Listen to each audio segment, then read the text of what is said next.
I'm always super excited when it comes to doing the audio system in these builds because I think it's an immediate payoff. You get it installed and wire it, you get to turn it on and test it and hear it for yourself, unlike building an engine where it could be months before the thing's on the road. And I'm gonna go over all the stuff that we're gonna use and we'll kind of step by step this install. First, I want to bring up that we're going to do the interior in this as well, sort of a twofer video. We had a lot of rust underneath the factory carpet, unfortunately, when we found it. It was all surface rust. It wasn't what's known as cancer, so I took a wire brush and scrubbed all the loose stuff that I could and got it out of there. There was this fiberglass diaper-like thing in the floorboard. So I took that out. Then after doing a bunch of cleanup, I like using this Duplicolor Rust Fix. It does kind of convert it to sort of a primer surface. So I did that on the rough areas and then used a POR 15 rust preventative, not this top coat, but the actual rust preventative that's made to go straight to like the rust or the bare metal. And we just rolled it under the entire floor of the truck. So it was all nice and shiny looking, but I don't have to worry about that ever rusting. Also, we did a bunch of interior cleanup because when you go to break the interiors out of these old trucks, there's a lot of clips and plastic panels, especially when they're 35 years old. So I used this two-part epoxy type stuff, panel bonder, and fixed a ton of little details on all the interior panels while I was waiting to get the rest of the stereo stuff together. Also used this this goodie stuff here from LMC Truck. It calls itself saddle, I think, but it absolutely is not. It's certainly tan. I bought all these products from different suppliers based on good deals that I found. For instance, this was like $100 off on Crutchfield because it was an open box. It even had like tape on it that said outlet. And it has the 10W3V3 subwoofer in it, which is, I think that thing's like 300 bucks just to buy the speaker itself. For the front speakers, I was talked into using these JLs, which JL doesn't make a 4x6, which is what came in these trucks from the factory, both in the dash and in the B pillar or C pillar, depending on if you have an extended cab or not. So I use these. I don't recommend them. They're a 4-inch speaker. You've got to put them on a plate. So I had to use some foam spacing to get them down in the dash to work better. Anyway, they cost an awful lot of money too, but again, I was trying to stick with all JL stuff if possible. Had it do over again, just buy 2 sets of these Kicker KSC 460s. They are fantastic. They have silk dome tweeters. They've got the higher end materials, which is what the Kicker K-series stuff typically is. And they're a perfect match size-wise to those factory speakers. You're not gonna run into an issue with these. And don't let the price of like 80 bucks a pair make you think that they're cheap junk, because they certainly aren't. Powering these speakers is this JL 900-5. This is their RD series, which is kind of new-ish. It's a 900 watt 5-channel amp, but it's only 900 watts if you bridge everything to 2 ohms, including all 4 front speakers. But if you do that, that's 100 watts each RMS, which is a little over the top for most 4x6 speakers. I understand people running bigger, nasty sound systems could make use of these.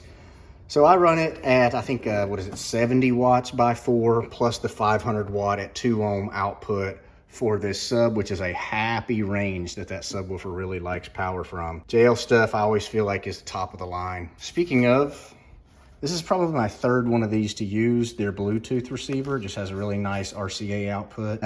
You can connect from long distances away. I think I've put one of these in a boat, 1 or 2 of them in a boat, and then I know for sure 2 of them in a vehicle.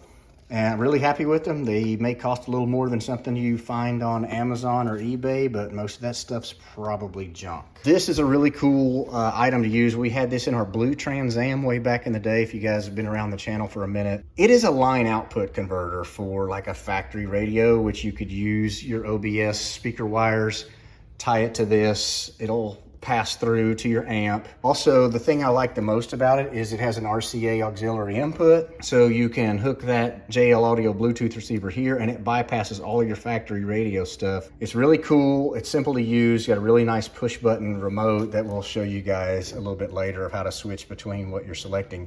I'm actually not even going to hook the factory radio speaker wires to this. It's just overcomplicating things. I never listen to AM or FM radio.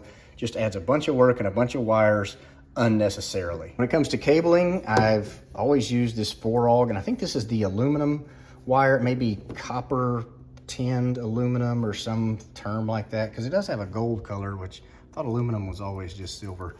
Anyway, stuff's like $1 a foot at a local radio shop. I'm sure you could buy it on Amazon or somewhere on eBay as well. But shop around, as long as it's this good 4-AUG cable, it's gonna be all you need to run that single amplifier. Also, I used 14 gauge speaker wire, bought some of this on Amazon. It was pretty inexpensive to get this entire roll. And I like it's got really, really thick, heavy insulation. These are Kicker RCA cables. I've already taken them out of the box, but you can buy those at your local Best Buy or online or whatnot, because you're gonna need 3 sets of outputs to do it the way we're gonna run to this amp, which allows us to have a subwoofer control on its own. Kind of like a lot of amplifiers, you can add that bass knob. You can use the volume knob for this, and it doubles as that bass knob as long as you do connect 3 RCAs between these 2 components. Also, always be sure to run a fuse like this in line on your 4-AUG cable within a foot or so of your battery. If you short it somewhere, you're gonna want that thing to pop before it causes a fire inside your cab. Along with the panel bonder, I've done an extensive amount of cleaning on these interior panels, and I wanted to share this pro tip with you guys. This is from the Sweet Patina. They do all kinds of car care products, and it's called So Fresh and Clean, and I guess it cleans everything. So some of these things got kind of stubborn, and I had a towel here, but also I found that if you take like a gray Scotch-Brite pad, you soak that stuff, you can loosen up all the grime and dirt, especially on like the padded surfaces that have like that fake little leather grain pattern. It's hard to get that stuff out. This worked really well, and then you can finish cleaning it off with the towel. Oh, this is gonna be one of those rare occurrences. I'm actually gonna put a link in the description where you can get this stuff from my homeboy Robbie's website, because this is also a staple in my garage. These things work like nothing I've ever used before to get junk out of your nails, grease-wise and stuff, and do a pretty good job on paint. They smell amazing, which matters because this smells good. This smells really good. This is their tire treatment, and I use it on my trailer that sits outside. I've used it on my daily driver. It's not like shiny detail shop, sling it all over the side of your car kind of tire treatment. Again, it's awesome. I love it. This sucker is giant. I know you can read the dimensions on their website, but this is one monstrosity of a box and heavy, but I love the fact that it is tuned by the manufacturer perfectly. And I like how the porting is here, so you don't have to worry about the port facing some weird angle somewhere that gets buried. And this will just sit upright between the front and the rear seat. I may dye this a brown color, but you know, my seats have some gray in them anyway, so we'll see how that turns out. This wire is my remote turn-on lead. I always like to tie those into the factory radio turn-on wire.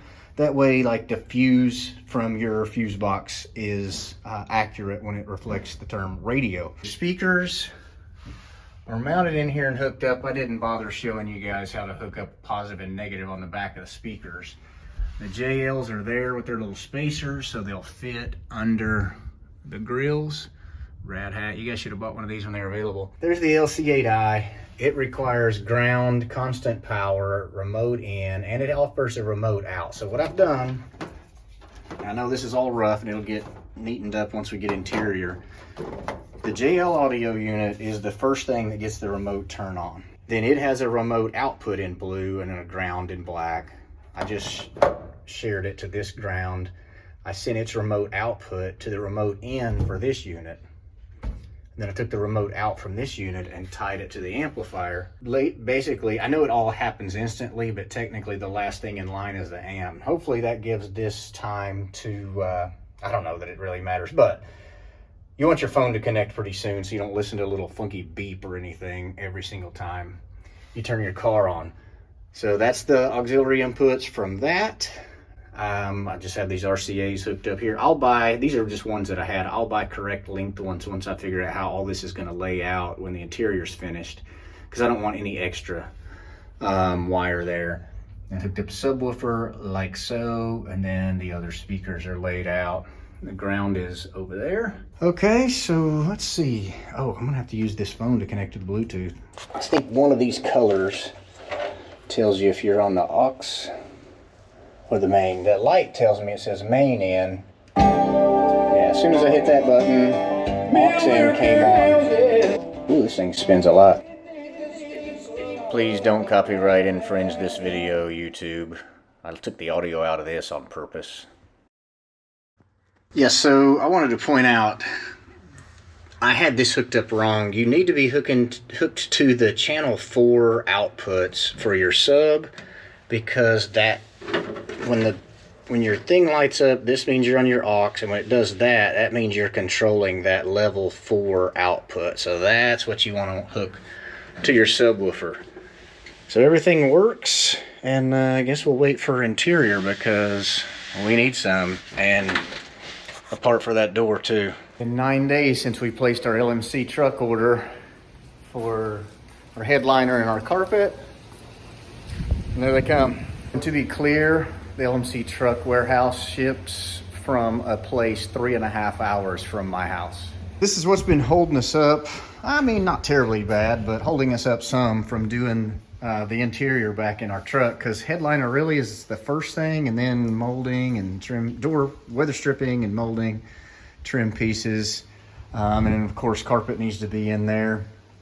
But we've got a drill for the seats and the console, which the passenger seat, it was kind of interesting. There was a bolt in this from the factory, literally doing nothing, just bolted into that backup nut, because this was a bench, but they still, like I said, there was a bolt in there.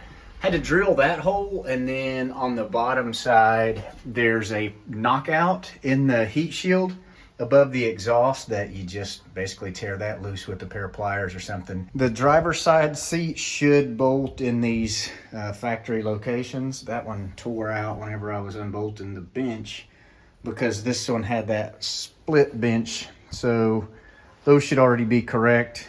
And then we're gonna have to drill potentially for the console. So we're gonna have to mock or bolt the front 2 seats in, and then find where we want the console to be.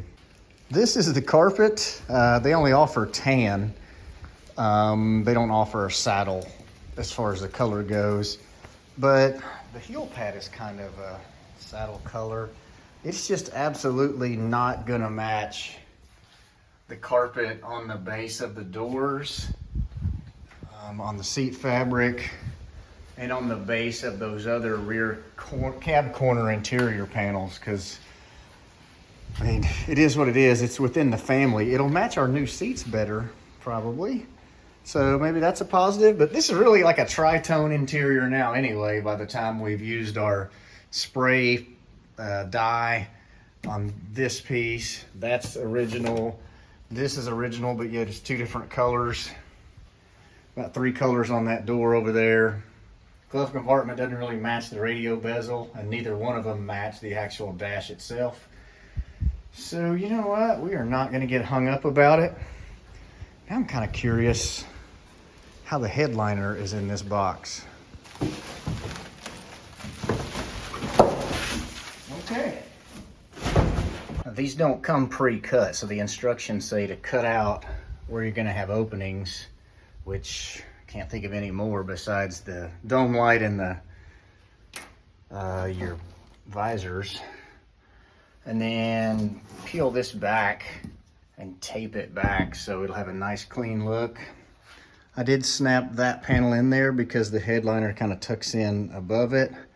And I'm gonna wait and see where this thing makes the best contact before I put that hook and loop, 2-sided tape type stuff on there to hold that up. Oh, this is probably a buddy system job, really. Maybe tuck you in there.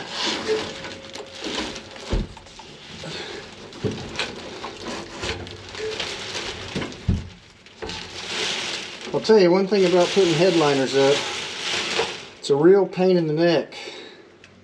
Okay, I have for sure had more fun than this. So I did take the cardboard stuff off of these. For now, it just slides off because they looked pretty atrocious, and it was a lot easier to get to the screws to line these up and get them started without that big thing in the way. That is up. I'll probably go ahead and put in the weather strip and the top trim pieces, because this one with our gauge pod has been kind of in the way, so I can finish wiring it. Once I do that, we'll drill the holes for the console and then get this carpet laid in here, and then I'll do wire tidying with just the carpet here and no trim panels. It gives me a little better idea of how things will lay out and look under the carpet. All right, slight change of plan. My wife and daughter are going to be home pretty soon. And I can't have this giant carpet taking up the whole floor of the garage.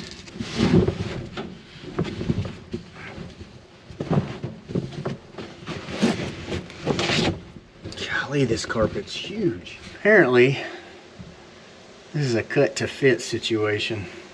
It's also good to do the carpet as this next step because you can't really cut the holes in the carpet for the seats to bolt in until you're 100% sure the carpet's in the right place, because that's the worst thing you could probably do to a carpet is cut it and now it's not returnable. So as you saw the headliner and the carpet, I've got it all trimmed. It took quite a bit of trimming. I've got these interior panels put back in, cleaned up really nice and scrubbed them again like the stuff I just showed you.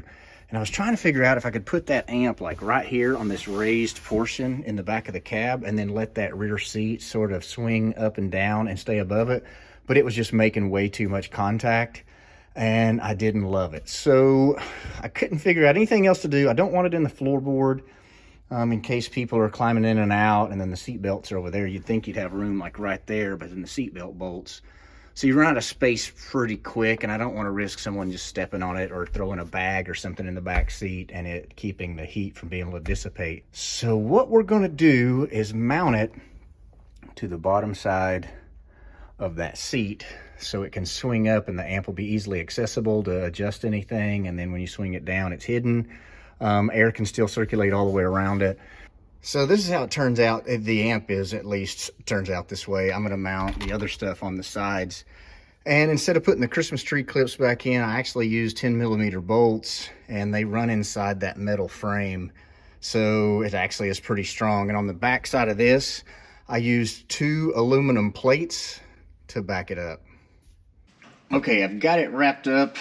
Yeah, I got all the carpet and everything wired. And I do have a broken handle here that I've got to figure out, but now everything can sit just like that, tucked against the back wall. We'll have that subwoofer enclosure here between these 2 seats, still making this usable most of the time. Yeah, this is kind of nice, so we can still put our luggage and things here and have that amplifier clear and out of the way. The interior is put together as far as the dash too, so those speakers are in there. And then I cut through this factory dash panel. I thought it was worth the effort because it was going to look almost like an afterthought to mount it down here below. Then you could see it from the passenger side as well. So that is going to be a really nice clean look. It's easy to reach your volume and then hit it again for your sub level. And that'd be radio, and then back to your auxiliary input, which will be our phone. And this is a removable switch panel that GM shipped these with, but nothing was ever in it. So it would have been nice if all 3 of them would have been removable, but hey, you only need to replace it if you screwed up drilling the hole, right? So I've got the passenger seat bolted in and the subwoofer here with the rear seat down, so you can kind of see the fitment, and it's pretty fantastic. I mean, I'm 6'1", 6'2", depending on which gas station I'm leaving. Completely comfortable in this truck. So glad to kind of get away from the square bodies as far as me wanting to spend a lot of time in them.